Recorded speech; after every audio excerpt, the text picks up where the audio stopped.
de fil à Chenu. Bonjour Chenu. Bonjour Thibault.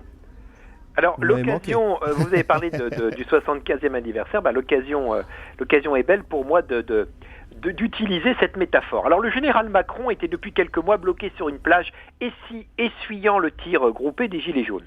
Lui et son gouvernement étaient irrémédiablement bloqués sur la plage d'Omaha et puis sont arrivées les européennes. Alors même si la République en marche n'est pas arrivée en tête, elle a évité le désastre. Quant aux Républicains, vous avez vu, ils furent laminés comme les premières vagues de GI qui débarquèrent sur la plage d'Omaha, la sanglante. Et voici que tout s'inverse. Alors tel Robert Mitchum, dans le jour le plus long, Emmanuel Macron a tenu ce discours. Alors il y a deux types de gars sur cette plage, il y a ceux qui sont morts et ceux qui vont mourir. Alors maintenant on se bouge le cul les gars. Profitant de l'hémorragie des LR, eh bien nous allons voir demain le Premier ministre, dans la cuvette de l'Assemblée nationale, aborder l'acte 2 du quinquennat dans le fameux discours de politique générale. Alors Macron a décidé d'utiliser celui qui depuis le début est un adjudant fidèle et discret comme fer de lance de sa politique afin de rallier définitivement ceux qui restent de la droite républicaine au régiment macronien.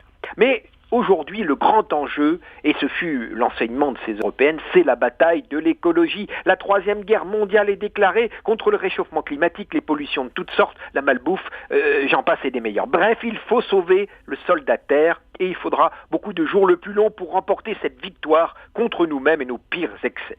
En attendant, depuis la rencontre de Colville-Montgomery avec Léon Gauthier, tout le gouvernement porte le fameux béret vert, vert comme l'écologie. Bonne journée.